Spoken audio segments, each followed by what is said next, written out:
And magandang hapon mga kababayan. Kayo'y muli nakikinig dito lamang sa Radyo Migrante, dito sa Vibe 105.5.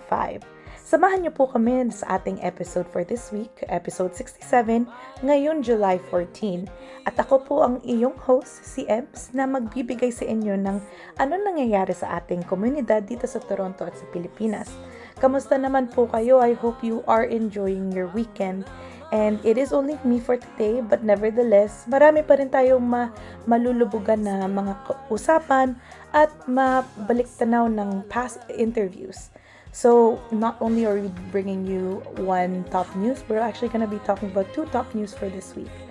Alongside yung pulso ng migrante, mapapakinggan natin ang bagong fresh na perspectives galing sa ating migrante on the ground at Earls Bales Park.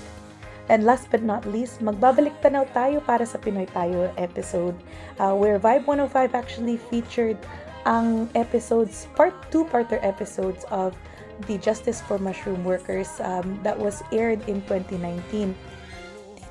Dito ang mga kababayan nating migrante ay nagkwento tungkol sa mga karanasan nila bilang mga migrant workers at nakaranasan nila ang exploitation as undocumented workers as mushroom workers dito sa Canada. So mapapakinggan po natin. But before we get there, let's talk about our top news for this week. So first news, para sa nagbabagang balita sa ating lokal na komunidad dito sa Ontario. Ngayong linggo lamang ay opisyal ang itinayo ang Tanggol Migrante, isang migrant-led campaign laban sa illegal recruiting agencies sa Ontario at Canada. Noong 2018, 4 na Filipino mushroom farm workers ay nagsampa ng kaso labang sa Mosquito or Link for Staff at kanilang employer Ravina Farms sa kasong paglabag sa kanilang karapatan under their provincial law. At para sa kaalaman ng ating mga kababayan, isang recruiter named Jeanette Mosquito ay nagbibiktima o nangloloko ng daang-daang mga OFW dito sa Canada mula sa kanyang recruitment agency called Link for Staff. Ngunit, habang sinasagawa ang investigasyon, nagpatuloy ang kanilang pangloloko sa ating mga kababayan OFW under a new company name called Berderald Consulting. Isang halimbawa ng human trafficking ang mga domestic workers sa ibang bansa na pinangakuan na magandang sahod at benepisyo. Ngunit, pagdating sa kanyang employer ay dumadanas ito ng masahol na kondisyon sa trabaho at hindi nakakatanggap ng sahod. Kaya sa ating mga kababayan na nakakarinig ng ating program na dumaranas na itong pag-abuso, mag-message lamang sa Facebook at Instagram ng Tanggol Migrante.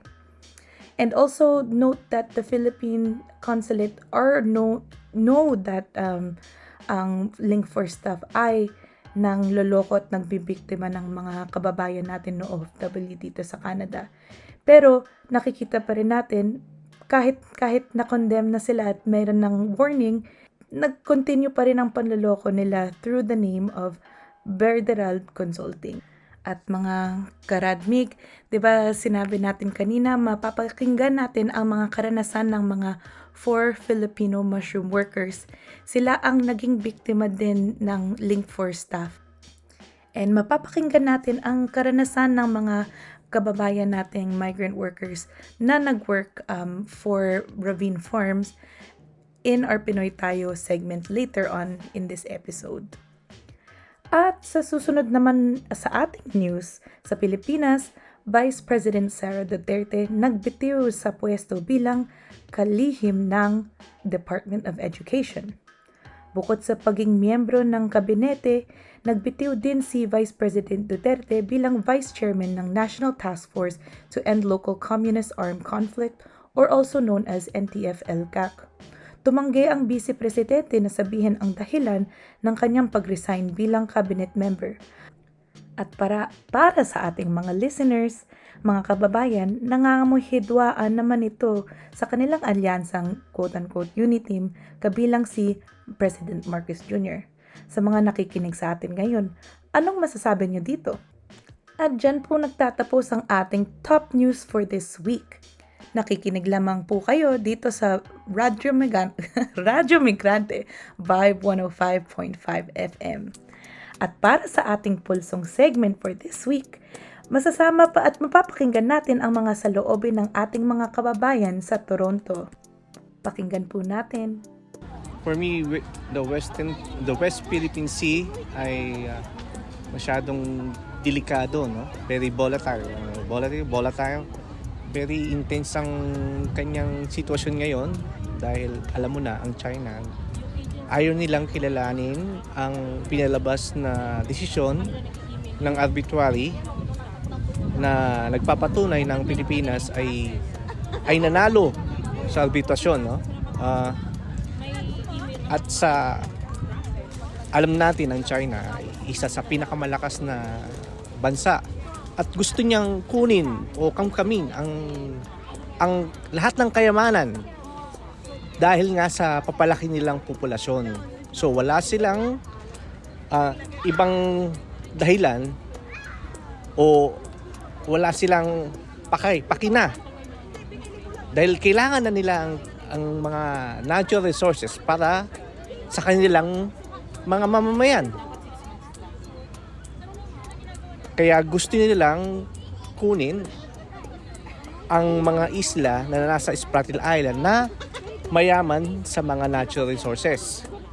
At iyan, ang natural resources na yan ay isa sa mga factor para mapanatili nila ang pag-unlad ng bansa nila at ang tawag dito, ang maintain sa mga food supply sa mga mamamayan nila at makontrol nila ang South China Sea o West Philippine Sea sa pagdaan ng mga barkong international na yan ay isa sa mga pinakamahalagang daanan ng mga export, no? Ng mga ganyan, mga malalaking commercial vessels. So siyempre, ang alam natin na ang Pilipinas ay hindi niya rin pwedeng isuko ang isla dahil yan din ay kahit noong panahon pa ni Marcos na yung mayaman sa natural resources, no?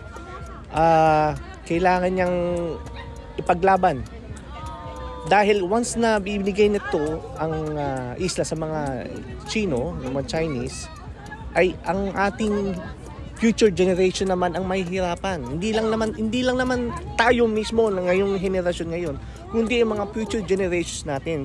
Kaya dapat lang na ipaglaban ang karapatan natin na ating at binigay ng UNCLOS, no? Yung United Nations Convergence, whatever that na ating talaga yan. At naiintindihan ko na dapat lang na makisi tayo sa bansang Amerika. We have no choice. We are a weak country. We have no army. We have no weapons to defend our country. Well, alam naman natin ang Amerika ay may sariling intention din sa ating bansa, di ba? So, what can we do but to unite with the other countries to help us?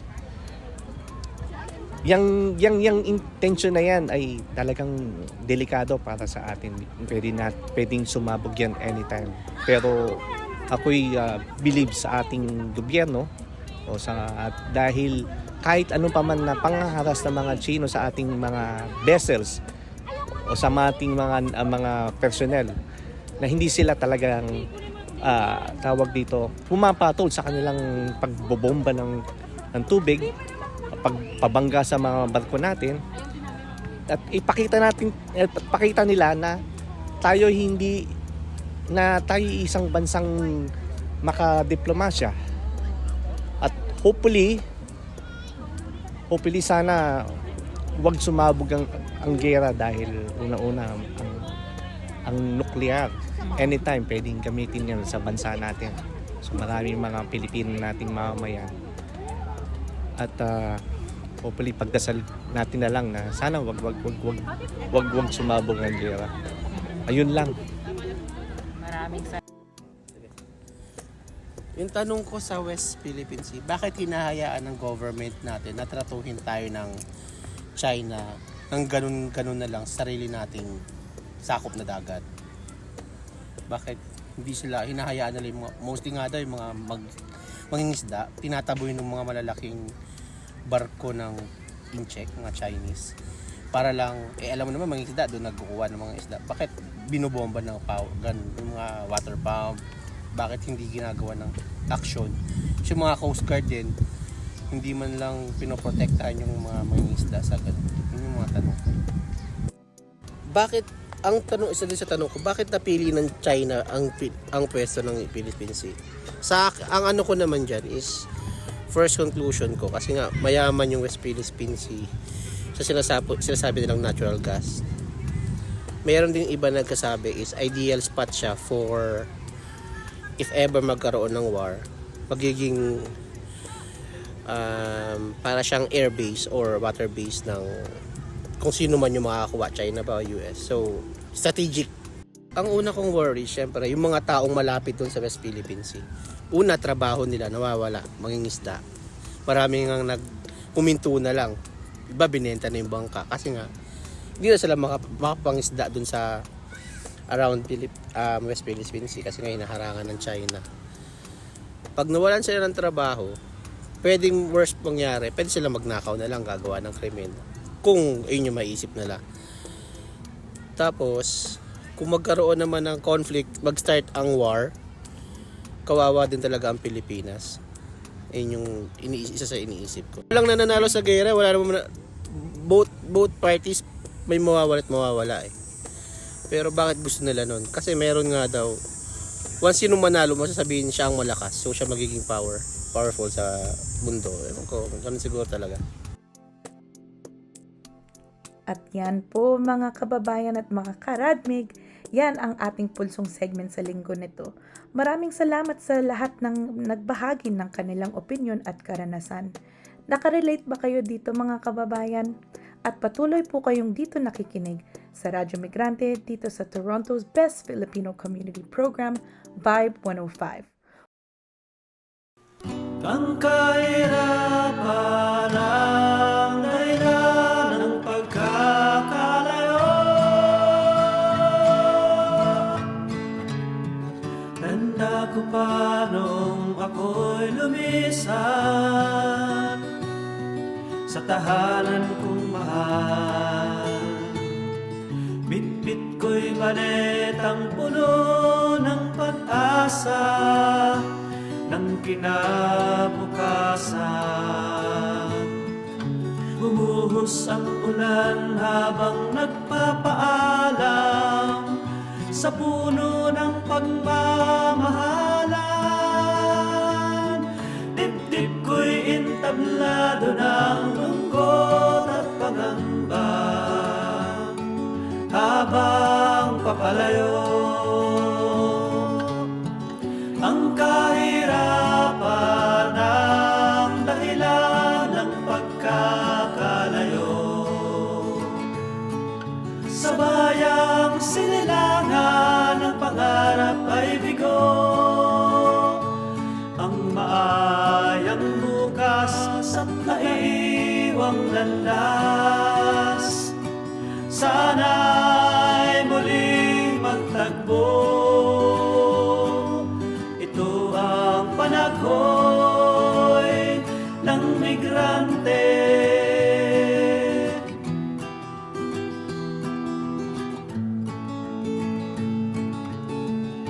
Binagtas ko ang landas ng kalawakan patungo sa walang katiyakan. Kumakaway ang ulila sa muling pagkikita sa dahon ng kasiyahan. Ang pag-iibang bayay di langit ang kahulugan, tulad ng iniisip ng karamihan. Ito'y isang malawak na bilangguan ng ng pagdidis at kalungkutan.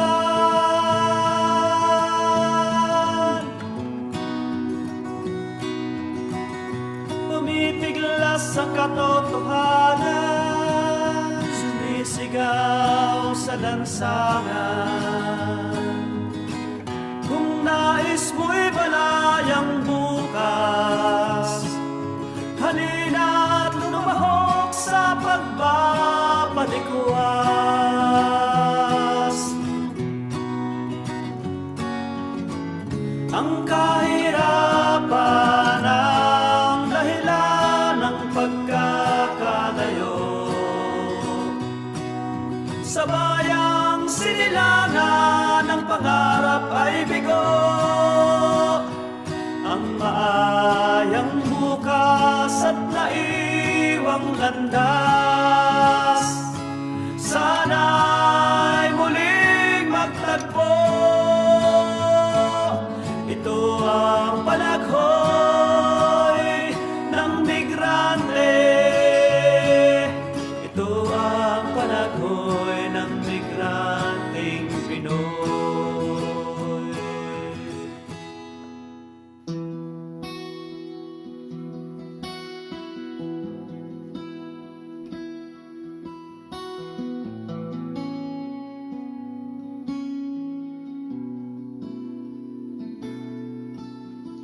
How can I be going home? There's nothing left behind. Risk it all to cross over, find a better night. Looking out to heavens and see the airplanes and the strength. Tears welled up from my eyes. This endless longing seems just like yesterday. Children were still small, strength still at its peak. To take on life's challenge, no matter what the task at hand, no matter how high the walls, we just keep on moving on. No matter what it takes, we are migrants, we are wandering, we're scattered everywhere, taking all the punches that this life's throwing on our way. We are migrants, we are wandering, and we took this leap of faith, working on our dreams to be real one day. And all of us who shared this road would right away know this song. And I don't have to explain, you will understand. We must always stand together until we overcome all these hurdles that will pass along the way. Torn between places, tossed from pole to pole. Reason tell us to go on, the heart cries to go home. We're just few in 1,000, journey to survive, to whatever place in search of a better life. We are migrants, we are wandering, and we never will forget those that took us lonely back with us. Para sa ating Pinoy Tayo segment, magbabalik tanaw tayo at mapapakinggan natin ang past episodes where mapapakinggan natin ang karanasan ng ating mga kababayang migrante who experience exploitation as mushroom workers dito sa Canada. Stay tuned! At ayan po, welcome back sa ating from our commercial break. And now, lulubog po tayo sa ating Pinoy Tayo segment o Pinoy Talakayan o usapan. Dito natin mapapakinggan ang different perspectives ng ating mga kababayan sa bawat sulok ng mundo. But for this week, magbabalik tanaw tayo sa isang episode, special episode called Justice for Mushrooms 4, Part 1, which was featured dito sa Vibe 105 in the Impact production by VX3 Exchange. So, itong episode na to or itong segment ay mapapakinggan natin ang mga experiences ng mga fellow migrante workers who spoke out and fought for their karapatan. So, ang interviewees includes Marisol Bobadilla, Lourdes de la Peña, Myla Seguera, and Jessie Veneranda. Sila po ang nagbubuo ng Justice for Mushroom 4 campaign at miyembro din ng Filipino Migrant Organization na Migrante Ontario. So this episode was specially produced by our past Radyo Migrante producers and also edited by Fatima Hussein of VX3 Exchange. Tara, makinig po tayo. Impact. Real human interest stories ranging from the ordinary to the truly extraordinary.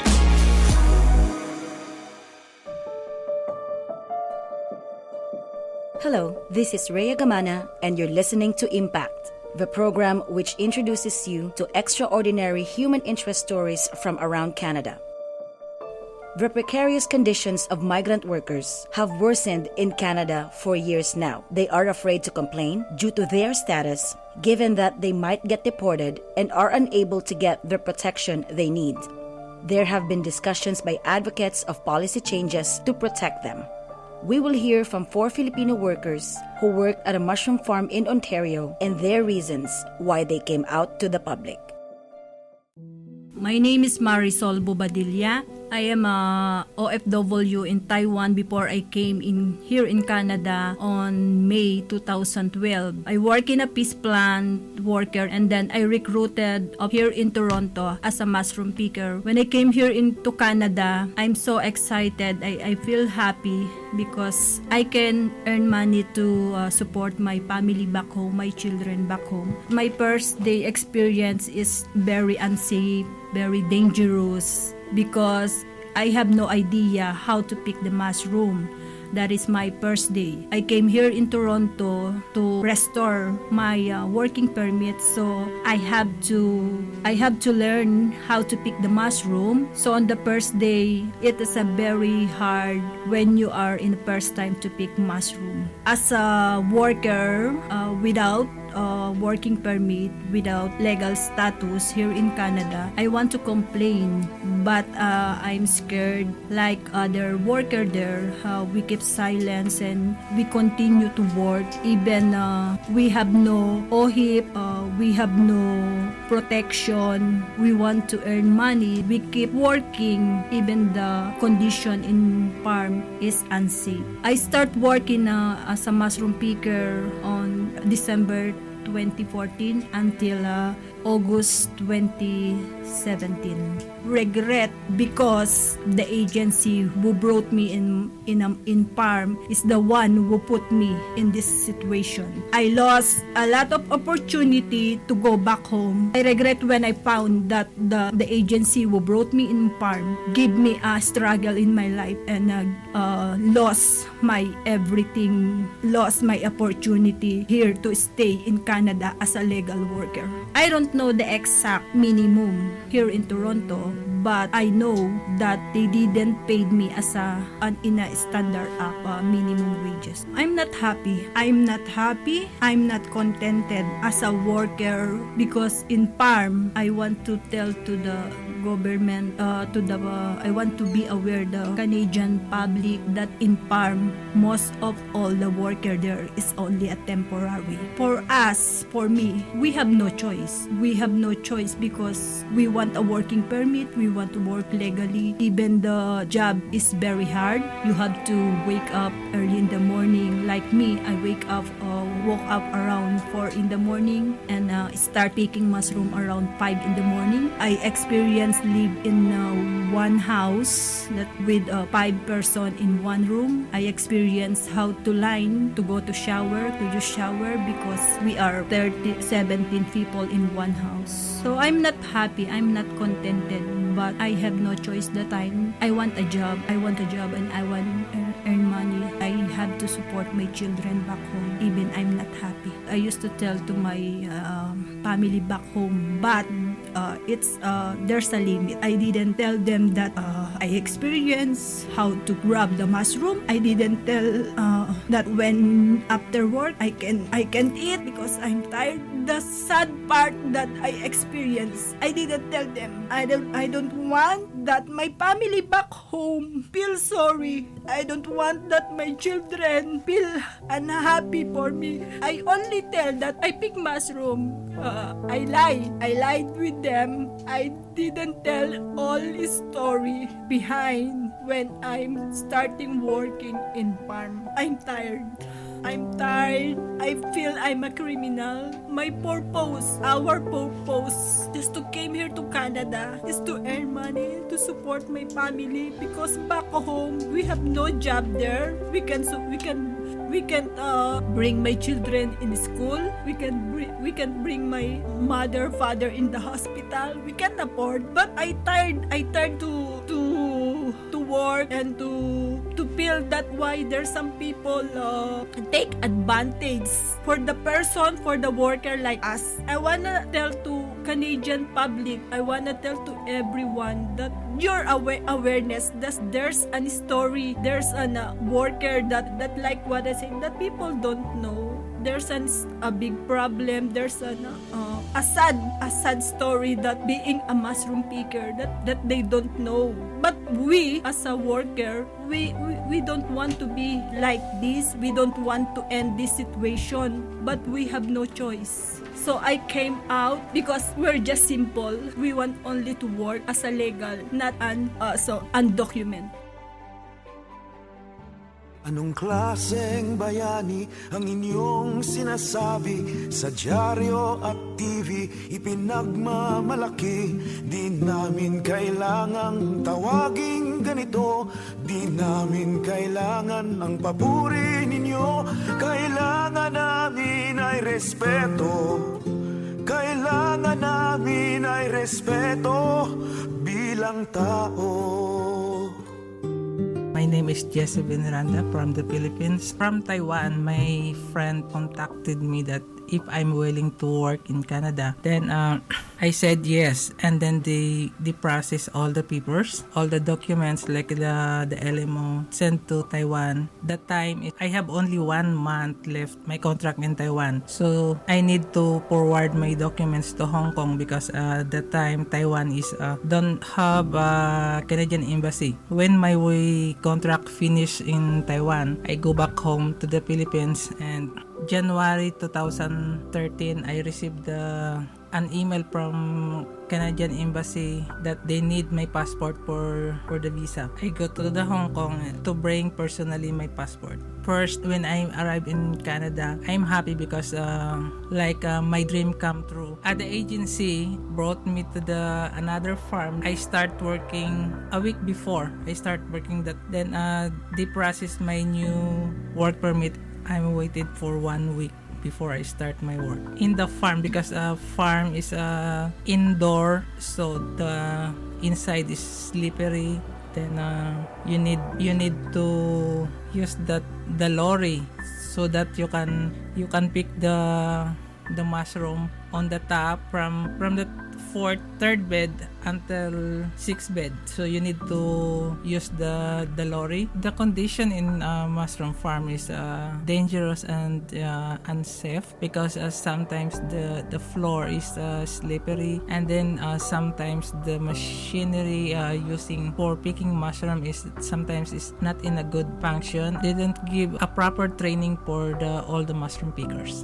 Cannot complain about the situation in the farm because I know my situation, my status. So I start in Ravine Farm. I start working January 6, 2014 and end September 2017. So almost 3.5 years. I have a big regrets because I'm wasting time, money, and efforts that I'm for waiting the promises of the agency that restore my status. The agency just only give $10.50 per hour, 90 cents per piece, compared to the farm work in year 2014. The minimum wage is $11.25 and their piece rate is $1.03. Unlike from the link for staff, they just only give us $10.50 and 90 cents per piece.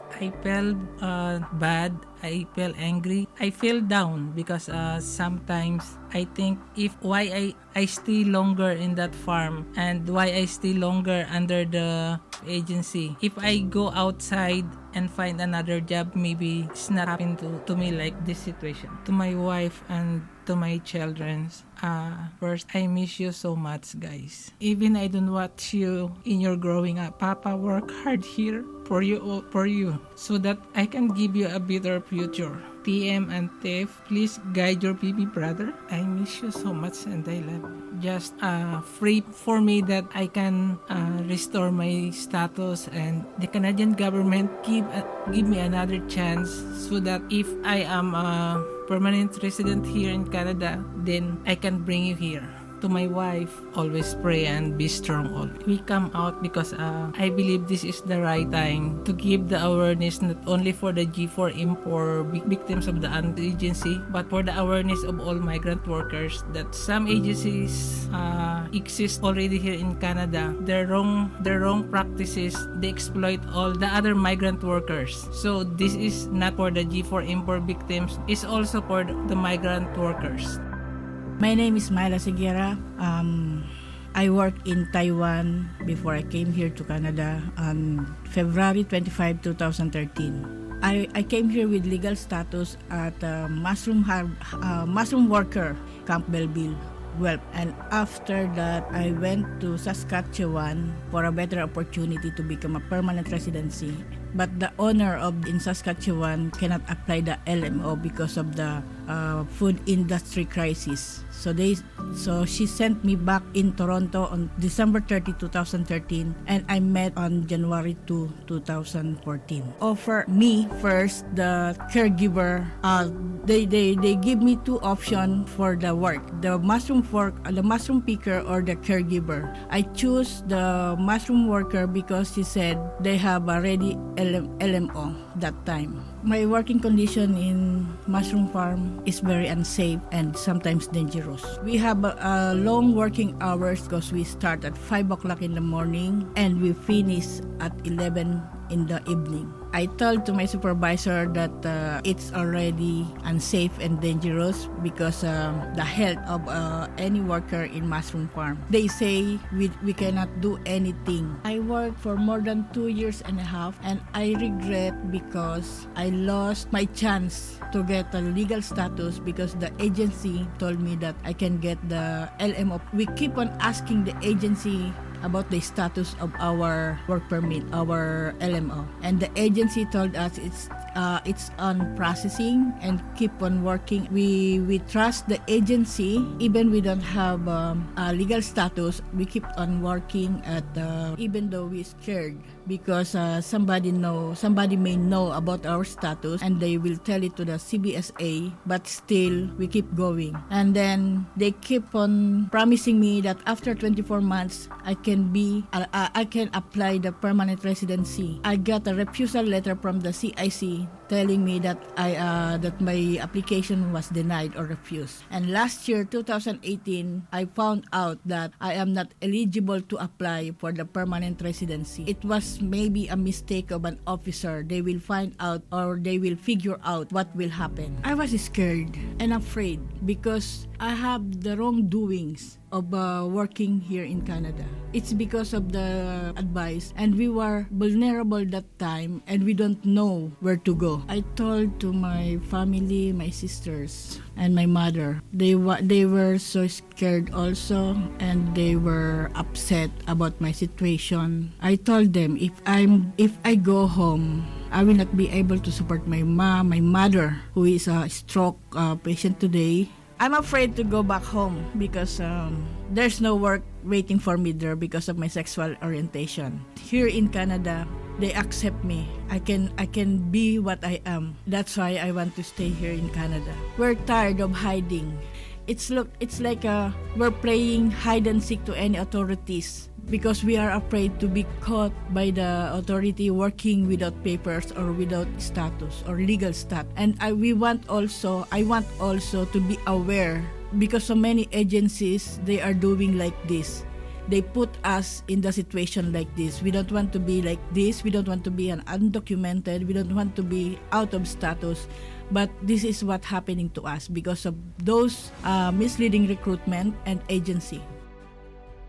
I'm Lourdes de la Peña from Philippines. I'm an overseas foreign worker from Taiwan since February 2010, and my friend asked me to apply here in Canada because he told me that even if I work hard and harder in Taiwan, I cannot get the pay that they give here in Canada. They will pay me three times more here in Canada. I'm just thinking that I need to work, need to save, need to send money for my family, for my mom who is already 83 years old, to help my family back home. I decided to come out because I am tired of hiding. I am tired of being paranoid. I want to stop their operation. I want them to suffer and feel what I feel, that we, the mushroom picker, the J4M4, feel that we just want justice. We just want legal papers to work here, and then what they did to us. We want the government of Canada that we have this kind of abuse and exploitation. I am tired of hiding.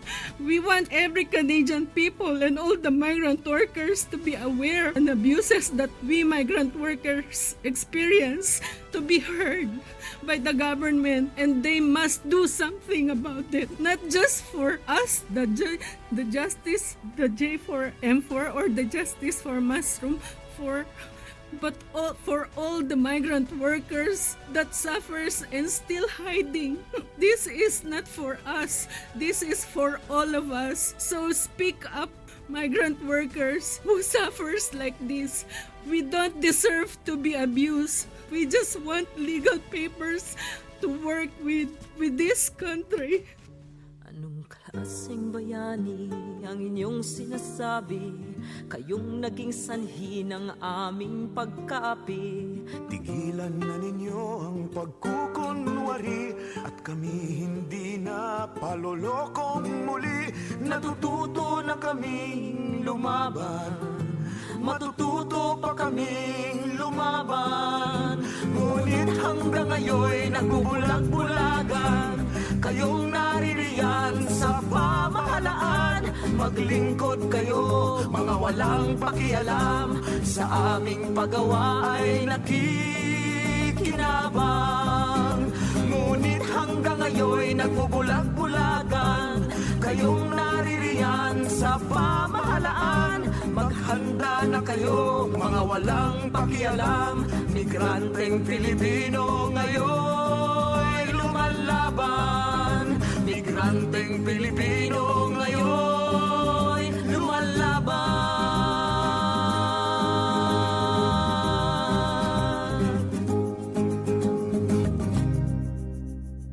What will happen to these migrant workers? How do community advocates see this situation? Are there any solutions to eliminate labor trafficking and illegal recruitment? Please tune in next time for the part 2 episode of Justice for Mushroom 4.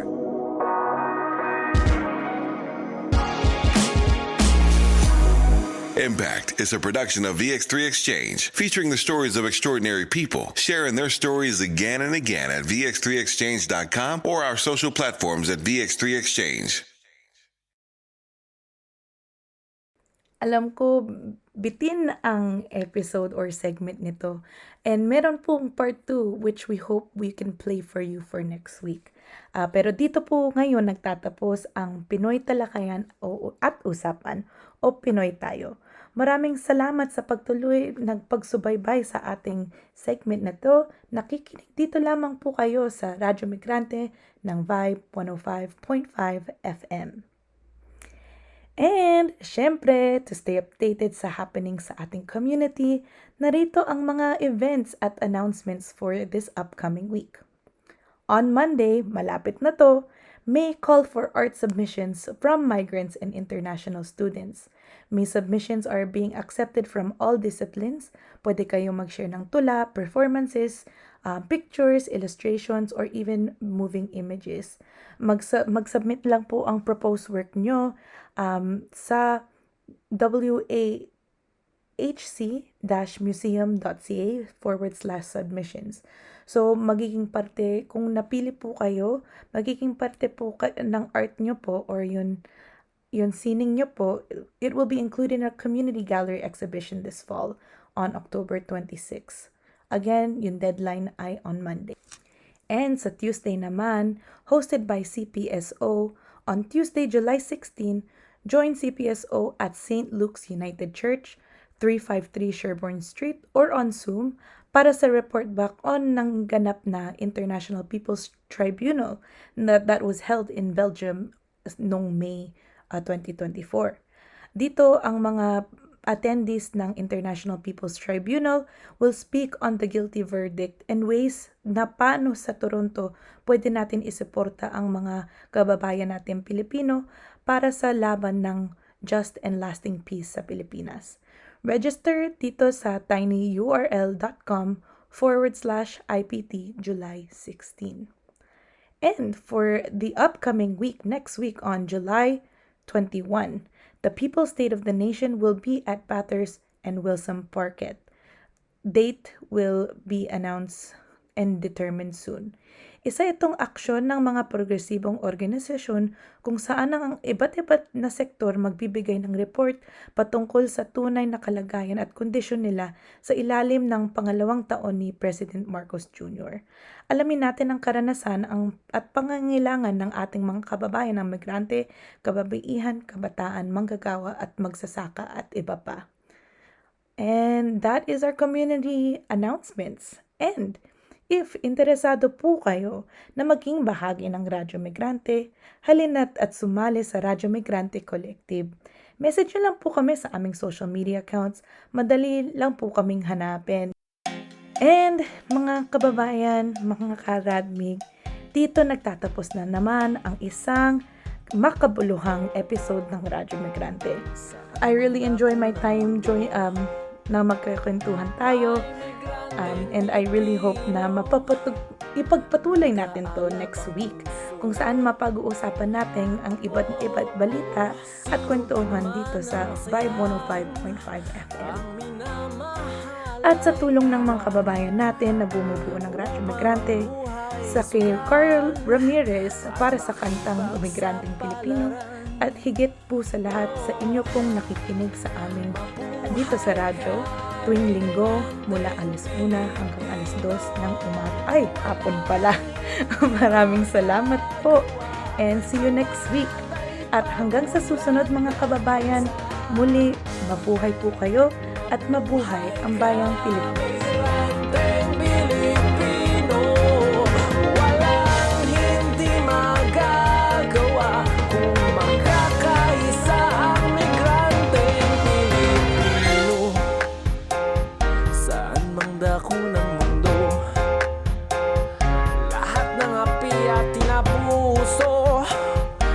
Nag-aalabang puso.